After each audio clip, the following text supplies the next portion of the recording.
This is the Scorecard, where you score the latest sports news and in-depth views. I'm Anton Roxas. On the Scorecard tonight,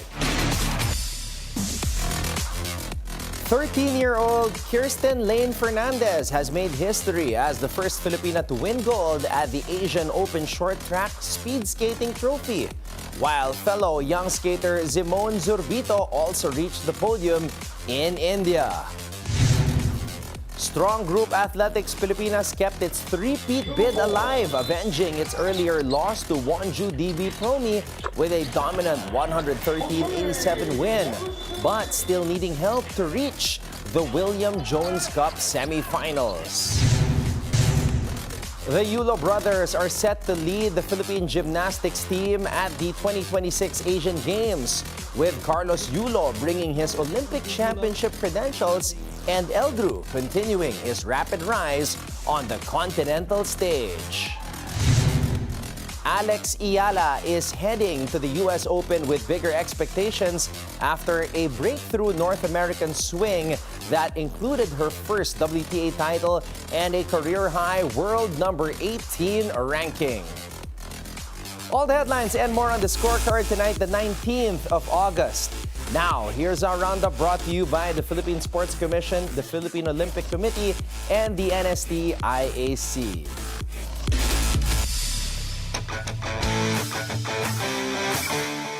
Strong Group Athletics-Pilipinas avenged its earlier 31-point loss to Wonju DB Promy, cruising to a 113-87 victory in the 2026 William Jones Cup in New Taipei City, Taiwan.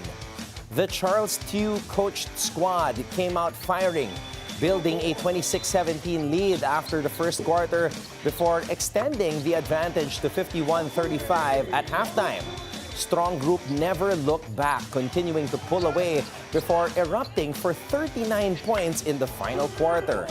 Matthew Wright led the way with 24 points, while Tejuan Aji added 22 and Ian Bennett Miller scored 19. Derek Fenner Jr. chipped in 16 points, Remy Martin had 12, and former NBA big man Boban Marjanovic finished with 10.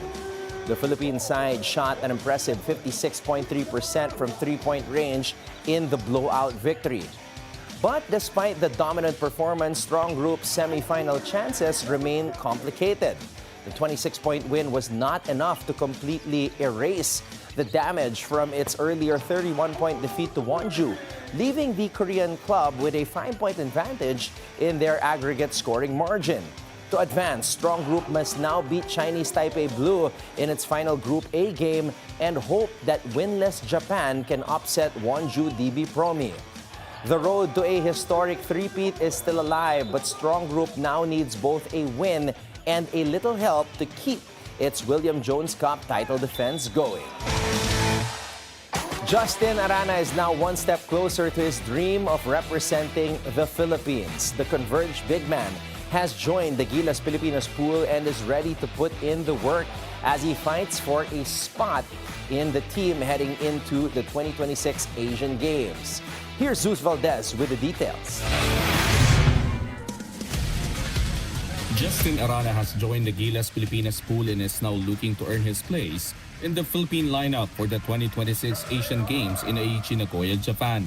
The Converge Fiber Xers big man said he is grateful for the opportunity but knows that making the pool is only the first step. Sobrang thankful ako and syempre yun nga, it's a big honor for me talaga na masama doon and syempre yun, nasama na ako sa pool. Syempre kailangan ko trabahuin yung spot. Arana is part of a star-studded initial 30-man pool, but according to an informant of Abante Bilyonaryo Group, former Saison, 3 players have already been assured of their places in the Asian Games squad. Robert Bolek, Xavier Lucero, and Cedric Beerfield are reportedly locked in for the Gilas lineup as the Philippines prepares to defend its men's basketball gold medal in Aichi-Nagoya. For Arana, however, the challenge is still ahead. The 6'7" forward center knows he will have to adjust to a different level of competition, particularly against the bigger players he will face on the international stage. Kailangan mo talagang paghandaan masyado yan kasi hindi yung PBA na kumaga mas malaki ka, ikaw yung malaki, isa sa pinakamalaki sa PBA, pero pagdating sa international kumaga sobrang undersized ko. So yun, kailangan ko lang pagtrabahuan talaga. Despite the size disadvantage, Arana is determined to give his all for the opportunity to represent the country. Bolic, Lucero, and Bearfield may already have their spots assured. But for Arana, the mission is clear. Work hard, prove his worth, and earn his place in Gilas Pilipinas. Reporting for the Scorecard, Zeus Valdez, Bilyonaryo News Channel. 13-year-old Keirsten Layne Fernandez made Philippine sports history after winning the country's first ever gold medal at the 2026 Asian Open Short Track Speed Skating Trophy in India. Fernandez topped the Junior C Girls 1,000-meter event in 1 minute and 44.307 seconds, edging Indonesia Matsuri Kinasi and Hong Kong's JC Annabelle Yeun. The victory marked a breakthrough for Philippine speed skating, with the Philippine Skating Union hailing Fernandez's gold as the country's first in the Asian Open Short Track Trophy.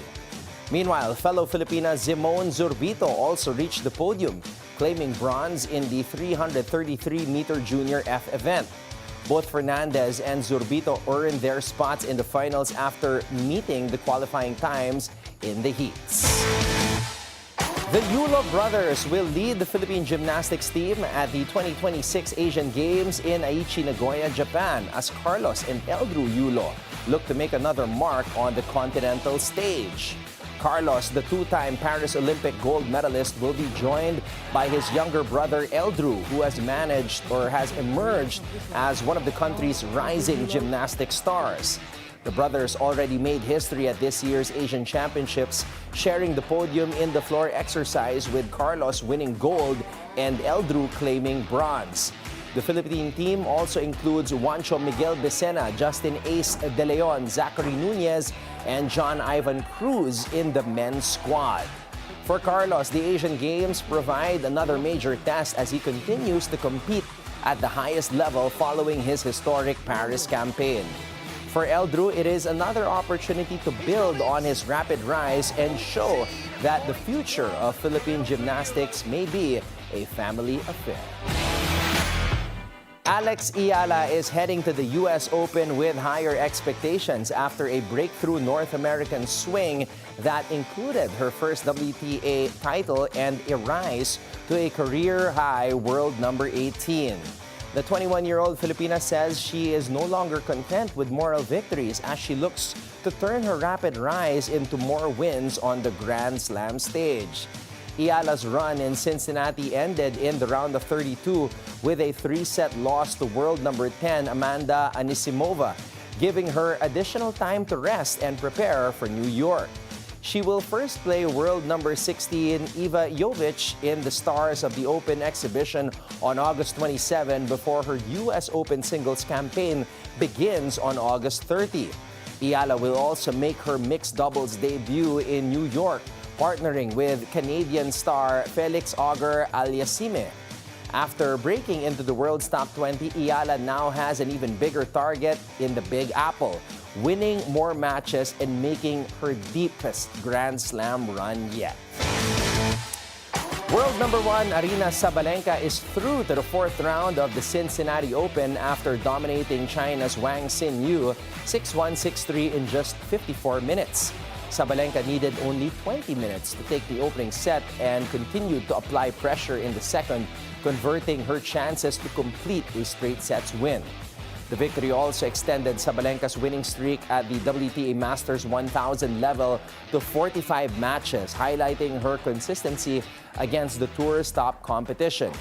The top seed said she trusted her game, went for her shots, and stayed focused throughout the match. Sabalenka will next face Czech teenager Sara Bejlek, who came from a set down to defeat Ekaterina Alexandrova.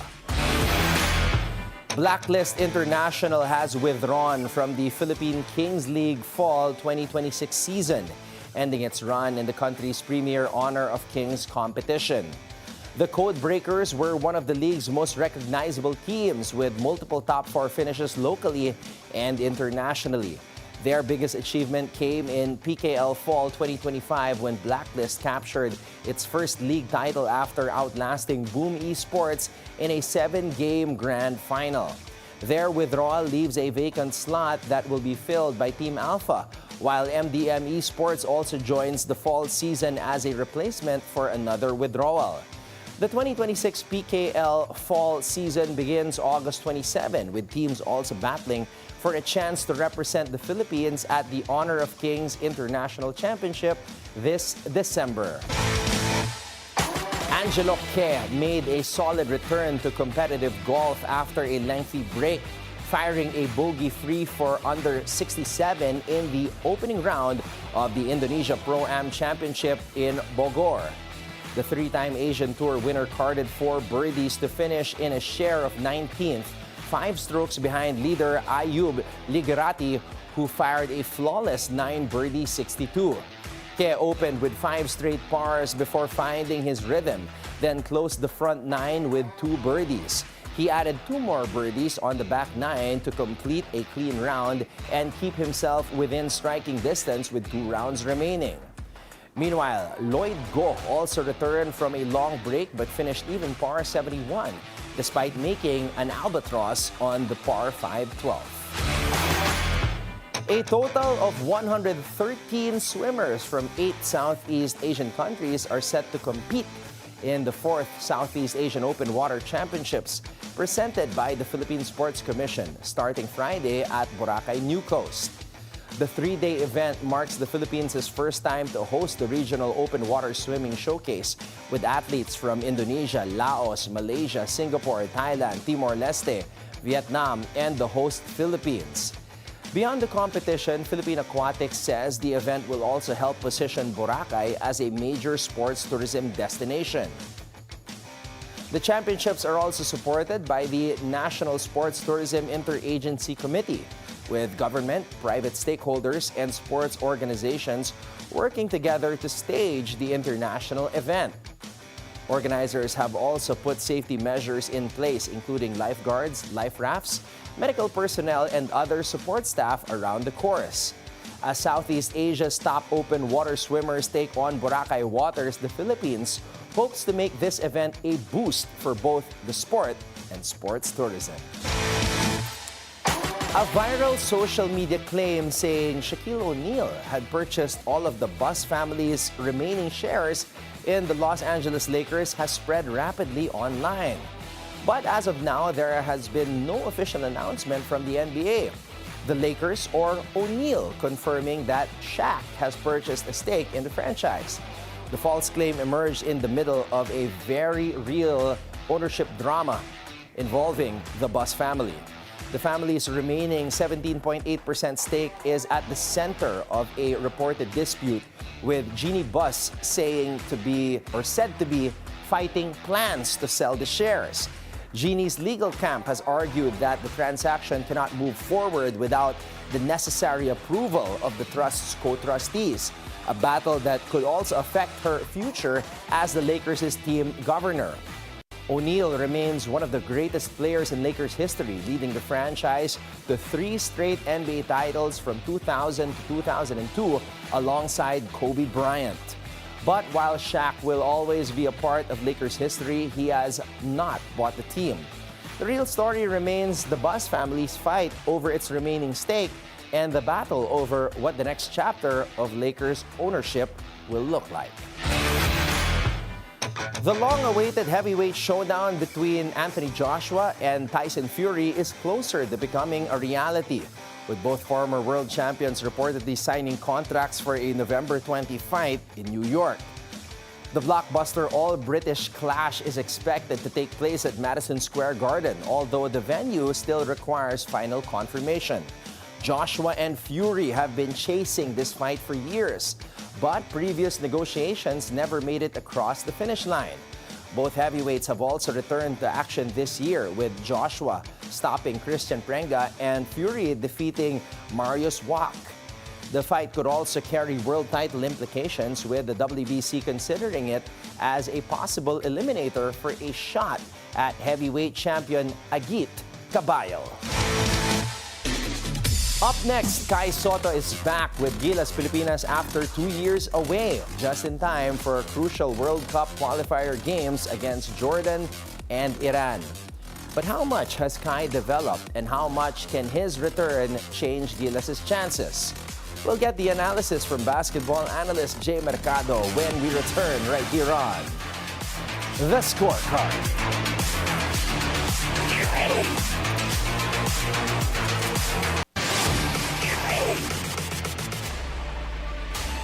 Welcome back to The Scorecard. Sotto is back with Gilas Pilipinas after 2 years away, bringing size and another interior option to a team preparing for crucial World Cup qualifier games against Jordan and Iran. But how much has Kai developed during his time away, and can his return significantly raise Gilas' ceiling? Joining us to break down Kai's return and what it means for Gilas is basketball analyst Jay Mercado. Jay, welcome back to the show. Hi, Anton. Good evening. So Jay, Kai is back after 2 years. What can he add to Gilas, and what has the team been missing? Well, you have a 30-minute show. This is a 10 to 15-minute interview. I don't even think that that's enough time for us to be able to describe how important Kai is. No? But just to give you an idea of how important he is, he brings several dimensions as far as offensive and defensive schemes for the coach Tim Cohn. Offensively, he will produce the numbers. He will probably average around 15 to 20 points and 8 to 10 rebounds per game in this window. He will be able to relieve the pressure of Justin Brownlee when it comes to offense, because now Brownlee doesn't have to focus so much more on trying to bring his entire offensive arsenal into the game, because there is a Kai Sotto there who will probably and most likely rather draw the double team, allowing several of our shooters, Brownlee, Ramos, Carl Tamayo, KQ, Juan Gomez Diliano, open shots, no? Or more than anything else. Defensively, he's an interior defensive presence, no? He may average 2-3 blocks a game, but more than that, I think we have to count also how many shots has he altered and forced the opposing player to actually not make to make a difficult shot. That's a very important element as far as the defensive scheme of things are concerned. But the last thing, and I think this is going to be the most important, no? From the intangible perspective, I think he will bring confidence to this entire national team roster. And I'm very sure of this, no? Because our team is founded on, basically for us to be able to be effective, we have to make sure that our shooting is going to be very effective, and we're going to score a lot beyond the arc. With Kai Sotto there, you have all these shooters, becoming more confident, lalakas ang loob nila tumira because they know somebody there inside a 7'3" mastodon who is going to be capable rather of snaring the offensive rebound. Jay, we're just very happy to hear all of that. It's hard to find a player like Kai, once in a generation talent, at least here in our country. But during that time that he was away, itong 2 taon, a lot has happened in his life. He got married, he's going to be a father soon. How different is Kai as a player compared to the last time we saw Kai suit up for Gilas? Hard to say at this point. His last game was in the B League, where he played last May 3, if I'm not mistaken, acting father. So what does this mean? No, from the personal dimension, obviously there will be maturity now that he knows that that's going to check on Justin Brownlee. But we all know that if Justin Brownlee doesn't play, better naman tayong Benny Boatwright if ever, no? As soon as his passport is approved. But Kai Sotto is definitely irreplaceable. So Jay, now what is at stake in these 2 upcoming games? How important is it for Gilas Pilipinas to win these ball games? Very important. We're 3 games behind them.